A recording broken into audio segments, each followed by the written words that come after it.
তোমাদের যদি ration card যদি হারিয়ে গেছে, তাহলে তুমি রেশন কার্ড থেকে তুমি পুরনো হারিয়ে যাওয়া রেশন কার্ড তুমি তোমার মোবাইল থেকে সার্চ করে নিতে পারবে।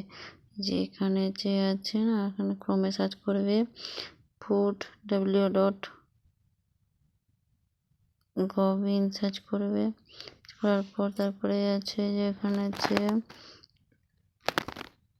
রেশন কার্ড আছে, রেশন কার্ডে সার্চ করলে রেশন কার্ডে সার্চ করার পর তোমাদের এখানে যে মাঝে যে চিহ্নটা আছে না, এই চিহ্নটাতে টাচ করলে, টাচ করার পর তারপরে যে এমআইএস রিপোর্টে টাচ করবে। তারপরে এটা টাচ করার পর তারপরে যে না রিপোর্ট ফর সিটিজেনে টাচ করবে। টাচ করার পর তারপরে যে আছে এখানে আছে ভিউ রেশন কার্ড অ্যাকাউন্ট, এখানে টাচ করবে। এখানে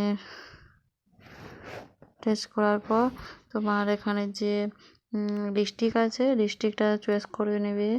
এখানে আমার ডিস্ট্রিক্ট যেমন আছে ঝাড়গ্রাম, আমি ঝাড়গ্রাম চয়েস করলাম। তারপরে তোমার ব্লক চয়েস করবে।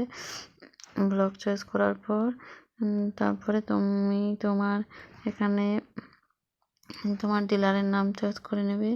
তোমার ডিলার যে আছে ওর নামে চয়েস করে নেবে।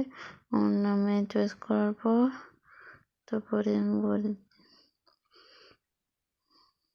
ওখানে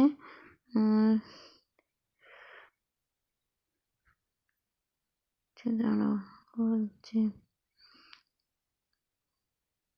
তারপরে ধরে নাও না, আমি আমার একটা যে কোনো নামে সার্চ করে নিলাম, দিয়ে তারপরে তোমার যে ক্যাটাগরিতে তোমার রেশন কার্ড আছে ওই ক্যাটাগরি থেকে দিয়ে তুমি ক্যাটাগরি দিয়ে সার্চ করলে তোমার রেশনের নাম আর রেশন কার্ডের নাম, রেশন কার্ডের নাম্বার আর তোমার নাম বেরিয়ে যাবে। এটা তুমি তোমার ডাউনলোড করে তুমি তোমার পিডিএফ বা যে কোনো জায়গাতে তুমি ডাউনলোড করতে পারবে আর কি।